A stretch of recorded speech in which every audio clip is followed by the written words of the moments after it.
Hello കുഞ്ഞാമ്മി ബ്ലോഗിലേക്ക് സ്വാഗതം. അസ്സലാമലൈക്കും. നിങ്ങൾക്കൊക്കെ സുഖമാണെന്ന് ഞാൻ വിചാരിക്കുന്നു. ഞാൻ ഇന്നിപ്പോൾ ഉണ്ടാക്കാൻ പോകുന്നത് പൊടിയാണ്. ഉലുവ പൊടി എന്നാ പറയുക.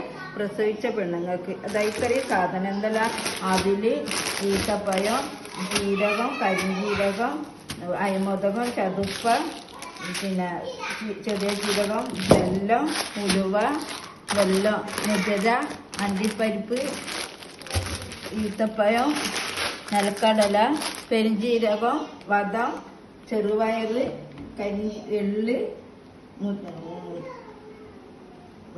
മമ്പയർ. ഇത്രയും സാധനം ഇട്ടിട്ട് ഞാൻ വറുത്തിട്ട് ഞാൻ പൊടിയാക്കും. ഇനി വറുത്ത് കഴിഞ്ഞിട്ട് നിങ്ങൾക്ക് കാണിച്ചു തരാം.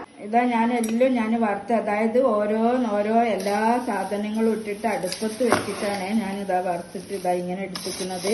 ഇനി ഇത് ഞാൻ നിങ്ങൾക്ക് പൊടിയാക്കിയിട്ട് ഇനി ഇതിൽ കാണിച്ചത്. ഇതിൽ ഇനിയും പണിയുണ്ട്. എനിക്ക് വെല്ലം ഇടാനുണ്ട്, പിന്നെ ഈത്തപ്പഴം ഇടാനുണ്ട്. ഇതെല്ലാം അടിച്ചിട്ട് ഞാൻ ഈ പൊടി നിങ്ങൾക്ക് കാണിച്ചു തരാം. ഇത് പ്രസവിച്ച പെണ്ണുങ്ങൾക്ക് മഴക്കാലാകുമ്പോൾ ഞാൻ പൊടിയാക്കി വെക്കുന്നതാണ്.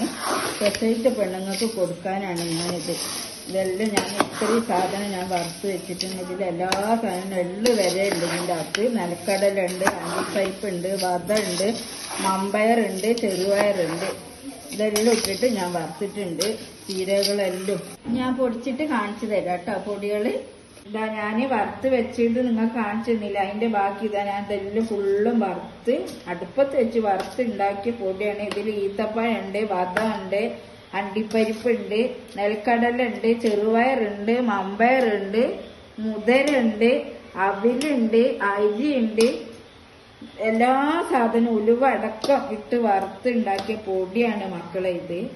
അതുകൊണ്ട് നിങ്ങൾ എല്ലാവരും നിങ്ങൾ ട്രൈ ചെയ്തിട്ട് എല്ലാവരും വീട്ടിൽ നോക്കുക. ഇത് ഞാൻ ഉണ്ടാക്കിയ എന്തിനാന്ന് ചോദിച്ചാല് പ്രസവിച്ച പെണ്ണുങ്ങൾ ഇത് തിന്നണം. ഓർക്കൊക്കെ വേണ്ടിയിട്ടാണ്. പിന്നെ ഇപ്പൊ മഴക്കാലാണ് വരുന്നത്, കർക്കിടക മാസം വരുന്നത്. ഇത് എത്ര നാൾ എടുത്തു വെച്ചാലും ഒരു പൊടിക്കും ഒരു കേടൊരു തണുപ്പോ പൂക്കലോ ഒന്നും ഉണ്ടാവില്ല. അസല് പൊടിയാണ് ഇത്. നിങ്ങൾ ഇതേപോലെ ചെയ്യുക. വീട്ടിൽ 4 മണിക്ക് കുട്ടികൾക്ക് പ്രസവിച്ച് കിടക്കുന്ന മക്കൾക്ക് കൊടുക്കണ പൊടിയാണ് കേട്ടോ ഇത്.